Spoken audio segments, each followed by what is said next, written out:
மக்கள் தொலைக்காட்சி நேயர்கள் அனைவருக்கும் அன்பு கலந்த நல்வணக்கம். தமிழ் சொல்லும் காவியம் என்ற உயர்வான நிகழ்ச்சியிலே தொடர்ந்து நாம் மகாகவி பாரதி எழுதிய பாஞ்சாலி சபதம் காப்பியத்தை நாம் மக்கள் தொலைக்காட்சியின் வழியாக தினந்தோறும் சந்திப்பதிலே மிகுந்த மகிழ்ச்சி அடைகிறேன்.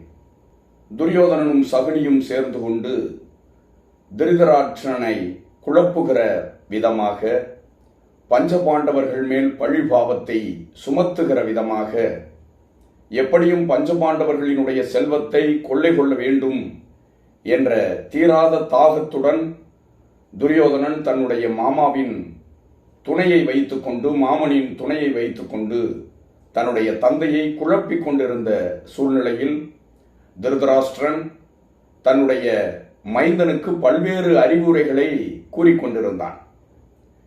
பேயாக, பிசாசாக, தீய கள்ளச் சகுனியாக நீ அவனுக்கு மருமகனுக்கு வேண்டிய அறச்செய்திகளை கூறாமல் அவனை நீ கெட்ட வழியிலே, தவறான வழியிலே அழைத்து செல்லுகிறாய் சகுனி என்று திருதராஷ்டிரன் குறைபட்டு கொண்டிருந்தான். அந்த வகையிலே கண்ணனுக்கு ராசசூய யாகத்தில் முதல் மரியாதை தந்தது தவறு என்று சொன்ன சகுனிக்கு கண்ணனுடைய உயர்ந்த குணங்களை எல்லாம் திருதராஷ்டிரன் எடுத்துரைத்தான். கண்ணன் இந்த உலக மன்னர்களுக்கெல்லாம் மூல முதல்வனாக இருக்கக்கூடியவன். அவனை ஒப்பிடுகிற பொழுது மற்றைய மன்னர்கள் எல்லாம் தூசுக்கு சமம் என்று சொன்ன செய்தியினை நேற்றைய தினம் நாம் கண்டு உணர்ந்தோம். மேலும் சொல்லுகின்றான் திருதராஷ்டிரன், கண்ணனுக்கு முதல் மரியாதை தந்ததில் என்ன தவறு கண்டுவிட்டீர்கள்? திருப்பார் கடலிலே பள்ளி கொண்டிருக்கிற திருமால், அந்த கோவிந்தன், அந்த முகுந்தன் தான் மானுட பிறவி எடுத்து கண்ணனாக அவதரித்து, அந்த கண்ணனே நம் சகோதரர், உன்னுடைய சகோதரர்களாகிய பஞ்சபாண்டவர்களோடு இருப்பது உன்னோடே இருப்பதற்கு சமம்தானே, அதை பெருமையாகத்தானே கருத வேண்டும். நான் என்ற அகங்காரம் யாரெல்லாம் எடுத்து தன்னுடைய செருக்காலும் திமிராலும் ஆணவத்தாலும் அழிய முற்படுகிறார்களோ அந்த நேரத்தில் கூட அந்த நான் என்ற ஆணவத்தை நீக்கச் செய்து அவர்களுக்கு அருள் பாலிக்கக்கூடிய அருளுள்ளம் படைத்தவன் கண்ணன். காட்டின் நடுவிலே ஒரு முனிவர் இருப்பதாகவும், அந்த முனிவரை சந்தித்து ஆலோசனை கேட்டால் நிம்மதி வரும் என்று யாரோ சொன்னதை கேட்டுக்கொண்டு ஒரு மன்னவன் காட்டின் நடுவிலே இருந்த முனிவரை சந்தித்த போது அந்த முனிவரை இவன் கேட்டிருக்கிறான், எனக்கு நிம்மதி வர வேண்டும் என்றால் நான் என்ன செய்ய வேண்டும் என்று கேட்டபோது அந்த முனிவர், நான் செத்தா நிம்மதி வரும், நான் செத்தா நிம்மதி வரும் அப்படின்னு சொன்னோன்ன, மன்னர் செத்தா நிம்மதி நமக்கு வரும் நினைச்சுக்கிட்டு தன் உடைவாளை கலற்றிய மன்னனை தடுத்து நிறுத்தி அந்த முனிவர், நான் செத்தான்னு சொன்னா நான் சாகிறத சொல்லல, உன் மனதிலே உறைந்து கிடக்கிற நான் என்ற அகங்காரம் என்றைக்கு அழிகிறதோ அன்றுதான் நீ முன்னேற முடியும், நிம்மதி வரும் என்று ஒரு முனிவர் சொன்னதாக ஒரு கதை கூறுவார்கள். அப்படி நான் என்ற ஆணவம் தலை தூக்குகிற பொழுதெல்லாம் அந்த ஆணவத்தை அழிக்கக்கூடிய அருளுள்ளம் படைத்தவனாக இருப்பவன் தான் கண்ணன். யார் ஆணவம் கொண்டு தலை தூக்கினாலும் அந்த கண்ணனை சார்ந்திருப்பவர்களுக்கு துன்பத்தையும் துயரத்தையும் கொடுத்தாலும் கூட அந்த நிலையிலும் மோன நிலையிலே இருக்கக்கூடிய தன்மை வாய்ந்தவன் கண்ணன். மௌன நிலை, மோன நிலை, ஒரு படித்தான நிலை, நடுவு நிலை என்று சொல்லப்படுகிறது. மோனம் மகாகவி பாரதி தன்னுடைய இன்னொரு இடத்திலே கவிதையிலே குறிப்பிடுகிற பொழுது கூட அந்த மோனம் என்ற வார்த்தையை பயன்படுத்தி இருப்பார். ஞானத்திலே, பரமோனத்திலே, உயர் மானத்திலே, அன்னதானத்திலே, கானத்திலே அமுதாக நிறைந்த கவிதையிலே உயர் நாடு எங்கள் பாரத நாடு என்று சொல்லியிருப்பார்.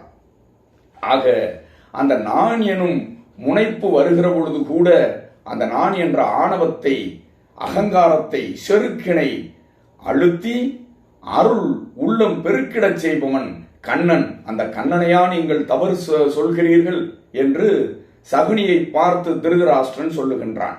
நான் எனும் ஆணவம் தள்ளலும், இந்த ஞாலத்தை தான் என கொள்ளலும், பரமோன நிலையில் நடத்தலும், ஒரு மூவகை காலம் கடத்தலும் நடுவான கருமங்கள் செய்தலும் உயிர் யாவிற்கு நல்லருள் பெய்தலும் பிறர் ஊனை சிதைத்திடு போதிலும் தனது உள்ளம் அருளின் நெகுதலும் என்று மகாகவி பாரதி திருதராஷ்டிரன் மூலமாக அறச்செய்தியினை சகுனிக்கும் துரியோதனனுக்கும் எடுத்துரைத்துக் கொண்டிருக்கின்றான். அதாவது நான் எனும் ஆணவம் தள்ளக்கூடிய தன்மை வாய்ந்தவன் கண்ணன். ஞாலத்தை தான் என்று ஏற்றுக்கொண்டு அந்த ஞாலத்து உயிர்களுக்காக கருணையை சிந்தக்கூடியவன் கண்ணன். எந்த நிலையிலும் மோன நிலையிலே இருக்கக்கூடியவன், ஒரு நடுநிலை. மேலும் சொல்லுகின்றான், மூவகை காலம் கடத்தலும் நடுவான கருமங்கள் செய்தலும். இந்த நடுவான கருமங்கள் என்பது, கருமங்கள் என்றால் பணி செயல் என்பது நன்றாக புரியும். நடுவான கருமங்கள் என்று சொன்னால் நடுவு நிலையிலே இருக்கக்கூடிய நிலைமை ஒன்று. இன்னொன்று, இறைவனுக்குரிய தொழிலாக 3 தொழிலை சொல்லுகிறார்கள், ஆக்கல், காத்தல், அழித்தல் என்று. ஆக இந்த முத்தொழில்களில் நடுவிலே இருக்கக்கூடியதான காத்தல், உலக உயிர்களை காத்தல் என்ற செயலை செய்கிற பணி. ஆக்கலை செய்வது பிரம்மா, காத்தலை செய்வது திருமால், அழித்தலை செய்வது சிவன் என்று சொல்லுவார்கள். ஆக நடுவான கருமங்களாகிய காத்தல் என்ற தொழிலை செய்யக்கூடிய திருமாலினுடைய அந்த பெருமாளினுடைய அந்த மூல முகுந்தனுடைய அவதாரமாக வல்லவா மானுட பிறவி எடுத்து மானுட சட்டை தரித்து கண்ணன் வருகை தந்திருக்கிறான். அந்த கண்ணன் நமக்கு கிடைத்தது பெருமை இல்லையா?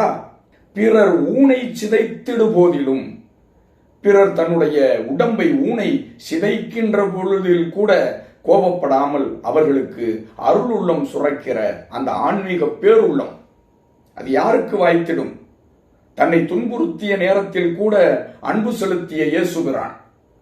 தன்னை துன்புறுத்திய நேரத்தில் கூட 1000 அரக்கியர்கள் அருகிருந்து தன்னை துன்புறுத்திய போது அந்த அரக்கியர்களை கொல்ல அனுமன் முற்பட்ட நேரத்திலே அரக்கியர்களை கொல்லாது ஒழிக என்று சீதாதேவி அனுமனை பார்த்து அந்த அரக்கியர்களுக்காக அருளுள்ளம் சுரந்தாரே, அந்த அருள் பகைவனுக்கும் அருளும் நன்னெஞ்சம். இன்னா செய்தாரை உறுத்தல் அவர் நான் நன்னயம் செய்துவிடல் என்று வள்ளுவ பேராசன் சொல்லுவாரே, அந்த அருள் உள்ளம், அந்த கருணை உள்ளம் கண்ணனுக்கு வாய்த்ததல்லவா? அந்த கண்ணனை நீங்கள் குறை சொல்லாதீர்கள். கண்ணன் அவர்களுக்கு கிடைத்தது உங்களுக்கு கிடைத்தது போல கண்ணன் பாண்டவர்களுக்கு அருகிலே இருப்பது உங்களுக்கும் பெருமைதான். எனவே கண்ணனை பழித்து பேசுவதை நிறுத்துங்கள் என்று திருதராஷ்டிரன் சகுனியை பார்த்தும் துரியோதனனை பார்த்தும் அறச்செய்திகளாகவும் அன்பு செய்திகளாகவும், அதே நேரத்தில் தன் மகனை கெடுக்க வந்த பேயாக இருக்கிற சகுனிக்கு ஒரு தடைக்கல்லாக இந்த செய்திகளை எல்லாம் சொல்ல வேண்டும் என்பதாக திருதராஷ்டிரன் சொல்லிக் கொண்டிருந்தான். இவற்றையெல்லாம் காது கொடுத்து ஒழுங்காக கேட்டார்களா? இல்லை திருதராஷ்டிரனுடைய கருத்துக்கு மாறுபட்டு நின்றார்களா? நாளை பார்ப்போம். நன்றி, வணக்கம்.